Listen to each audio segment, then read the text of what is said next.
حضرت کعب احبار رضی اللہ تعالی عنہ فرماتے ہیں کہ یہ یاجوج اور ماجوج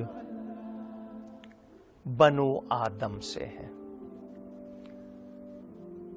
لیکن حضرت حوا کے بطن سے نہیں، یعنی ان کو اخیافی بھائی، یہ عربی کا ایک لفظ ہے اخیافی، اس کا مطلب کہ باپ ایک ہو مائیں الگ الگ، تو ان کو اخیافی بھائی کہتے ہیں۔ یہ بتایا گیا کہ یہ آدم علیہ السلام کی اولاد ہیں مگر حضرت حوا سے نہیں۔ بات اشارے میں کروں گا تاکہ آپ کو سمجھ آ جائے۔ حضرت آدم علیہ السلام نیند میں ہیں اور نیند کی حالت میں ان کا قطرہ زمین میں مٹی میں مل گیا، جس سے یہ یاجوج اور ماجوج بنائے گئے ہیں۔ اشارے میں بات کی ہے۔ اس پر کچھ لوگوں نے بحث کی ہے، میں نے کہا میں تفصیل میں نہیں جا رہا، عبارتوں میں روایات میں بہت کچھ آیا ہے۔ بعض نے کہا وہ ترک سے ہوں گے، یہی دہاق نے کہا یعنی یہ یاجوج اور ماجوج یہ ان میں سے کوئی ترکوں کا سلسلہ، ترک ان سے الگ ہو گئے، وہ ان سے الگ ہو گئے۔ حضرت امام ابن حجر عسقلانی وہ فرماتے ہیں کعب احبار کے قول کا رد حدیث مرفوع میں موجود ہے۔ بہرحال یہ یاجوج اور ماجوج، گوگ اور میگوگ، تین قسم کے ہیں۔ ان کے جسم ارض کی طرح ہیں۔ یہ ایک بڑا درخت، ہمارے ہاں شاید صنوبر کہا جاتا ہے، اس لکڑی کی طرح، 4 ہاتھ لمبے اور 4 ہاتھ چوڑے۔ ان کی ایک قسم ایسی ہے کہ ایک کان ان کا زمین پر ہوتا ہے، دوسرے سے سارے جسم کو ڈھانپتے ہیں۔ حضرت سیدنا ابن عباس رضی اللہ تعالی عنہما سے مروی کہ یاجوج اور ماجوج میں سے بعض کا قد 1 بالشت، بعض کا 2 بالشت اور سب سے لمبا 3 بالشت، یعنی یہ زیادہ لمبے قد کے نہیں۔ حضرت قتادہ رضی اللہ تعالی عنہ کی روایت کہ یاجوج اور ماجوج کے 22 ان کے ٹرائبز ہیں، قبیلے ہیں۔ حضرت سلطان سکندر رحمت اللہ علیہ نے 21 کے آگے دیوار کھینچی تھی۔ ایک قبیلہ جنگ والوں سے بھاگ نکلا، وہ ترک ہیں، 21 الگ ہیں ترک، ان سے وہ بھی مضبوط جسموں والے۔ اس حوالے سے اور بھی بات، حضرت خالد بن عبداللہ بن ہرملہ اپنی خالہ سے مرفوعاً جو بات اوپر تک جاتی ہے روایت کرتے ہیں کہ تم کہتے ہو تمہارا کوئی دشمن نہیں، یہ خام خیالی ہے، اس لیے کہ تم دشمنوں سے لڑتے رہو گے یہاں تک کہ تمہاری آخری جنگ یاجوج اور ماجوج سے ہوگی۔ وہ چوڑے چہرے والے، چھوٹی آنکھوں والے، سخت بالوں والے، وہ ہر ڈھلان سے نیچے اتریں گے، یعنی ان کے لیے یہ بہت کھیل جیسی بات ہوگی، ہم کیسے اترتے ہیں، ان کا اترنا کیسا ہوگا۔ یہ ایک قبیلہ سمجھ لیں، ایک خاص قبیلہ، یاجوج اور ماجوج۔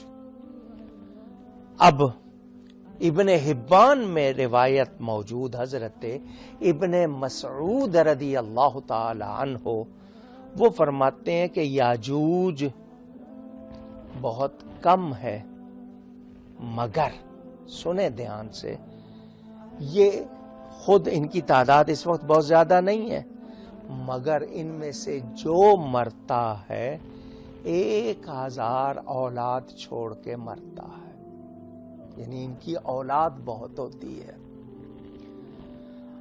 عمر بن اوس اپنے والد سے روایت کرتے ہیں کہ یاجوج اور ماجوج جتنا چاہیں تعلق رکھیں ازدواجی آپس میں، جو مرتا ہے 1000 اولاد چھوڑ کر مرتا ہے۔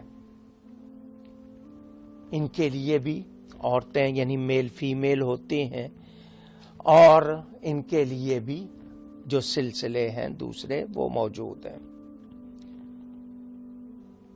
حضرت عبداللہ ابن عمر رضی اللہ تعالی عنہ سے مروی کہ یاجوج ماجوج اولاد آدم سے ہیں، ان کے علاوہ 3 گروہ ہیں، ان میں جو بھی مرتا ہے 1000 یا اس سے زیادہ اولاد چھوڑ کر مرتا ہے۔ تاویل، تاریس اور منسک یہ نام بھی ان کے 3 قبیلوں کے بتائے گئے ہیں، اگر میں نے صحیح پڑھے۔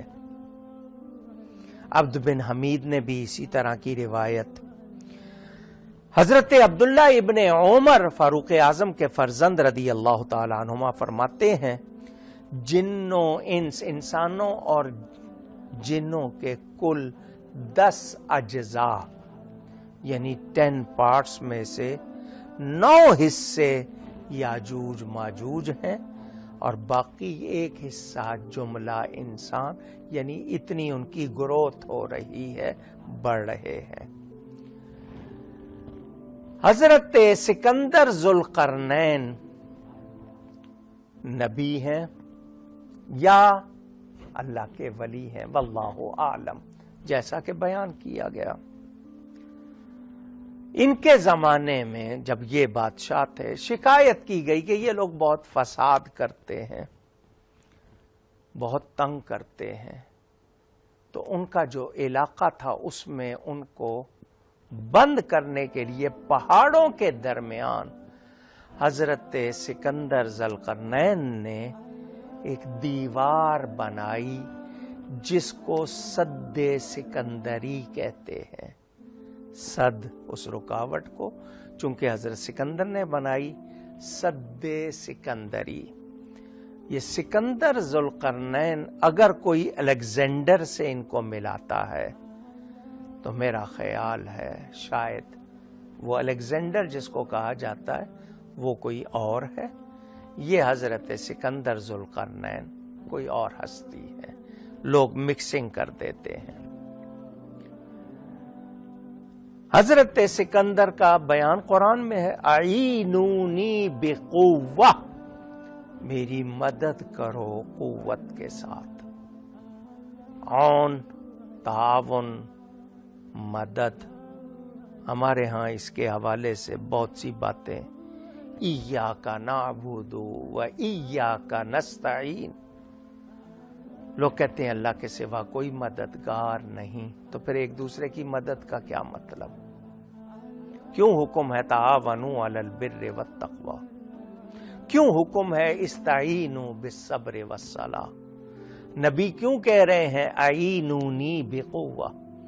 تو سمجھ لیجئے ذاتی اور حقیقی طور پر مددگار صرف اور صرف اللہ تعالی ہے۔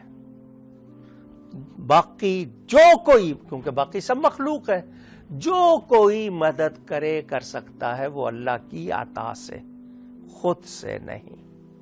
حقیقی مددگار صرف اور صرف اللہ تعالی۔ مخلوق مدد کرتی، آپ چیزوں سے مدد لیتے ہیں، حکم دیا گیا نماز اور صبر سے مدد حاصل کرو، ایک دوسرے کی مدد کرو نیکی بھلائی میں، تو سب مدد کر سکتے ہیں اللہ کی عطا سے، خود سے نہیں۔ خود سے حقیقی مددگار صرف اللہ تعالی۔